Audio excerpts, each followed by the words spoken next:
Hello everyone, and welcome to Witch Hollow Homestead. Today I'm going to be taking these Concord grapes that I got from a local farm stand in Camden, New York, and I'm going to be turning these grapes into Concord grape juice. I drink Concord grape juice a little bit every day, and it's expensive to get it in the store. And when I found out that this farm stand had them, I couldn't resist purchasing them. I'm going to be following the recipe in my Ball Home Preserving Cookbook. As always, I'm not going to be following this recipe exactly as it is in the book, but I'll show you as we go along. Let's get started. First, we're going to get the grapes washed really well and strained. And I had a couple of ideas about how I wanted to cut these up or smash them. And in the end, I found the easiest thing to do was separate them from the stem and just smush them in my hands while I put them in the pot. For this recipe, I'm going to be using 2 pecks of grapes. And I'm sure a few people are wondering why I don't just use an immersion blender, but these grapes all have seeds in them, and I don't want to be grinding up the seeds into the juice. Once I have smushed my 2 pecks of grapes, I'm going to be taking these smashed grapes and putting them on a stove, and I'm going to bring them up to a boil. Once they begin to boil, I'm going to lower the temperature to medium heat and allow them to go on a slow boil for 30 minutes. I am adding enough filtered water just so it comes to the top and just covers the grapes. While they are slow boiling, I'm going to be skimming off any of the foam that comes to the top.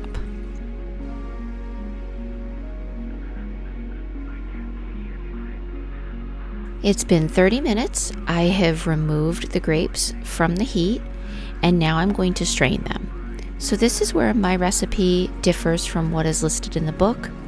They mention to strain it through a metal strainer and then strain it again through a cheesecloth and let it sit for a while until all of the juice drains out. I didn't find a need for that. I had tried it the first time I made it, and I really didn't get any more juice out of it letting them sit like that in a cheesecloth for 5-6 hours. And I also like a little bit of pulp in my grape juice. So I decided to just use the metal strainer to strain out the seeds and the skin. I'm going to be working in small batches, so I will ladle a little bit in here, and then I'm going to press it around to extract the juice. And then when this bowl gets about halfway full, I'm going to dump that into my other pan so that I can continue to just keep going. I'm going to take all the grape juice that I strained through the metal strainer, put that back into my large pot that I washed, and I'm going to put this back on the stove. And I'm going to add some water to it because I did leave pulp in it, and that means it's much thicker. So in the end, for these 2 pecks, I ended up adding 9 cups of filtered water to it. You can also feel free to add any sugar you'd like in this step. I did add about 1 cup of honey, but you can also add sugar as well. Or if you like your Concord grape juice nice and tart, no need to add any additional sugar. I'm going to put the pot back on the stove with the grape juice in it, and I'm going to bring this up to a slow boil. And once the slow boil begins, I'm going to lower the temperature just a little bit and let it cook for another 15 minutes. And while it's cooking, I'm going to be skimming the foam off that comes to the top.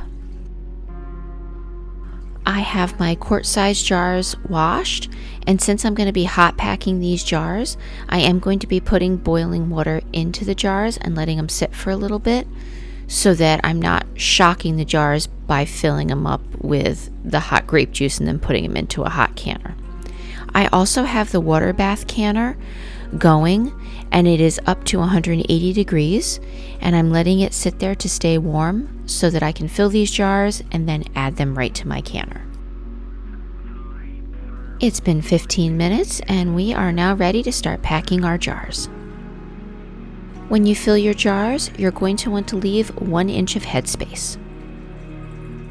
I am using quart-sized jars since this makes the most sense for me, but you can use pint-sized jars if you prefer.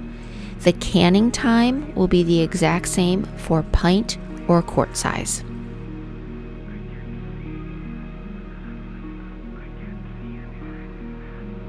I am definitely taking care to wipe the rim really well since the grape juice is very sticky, and I want to make sure that the lids definitely seal.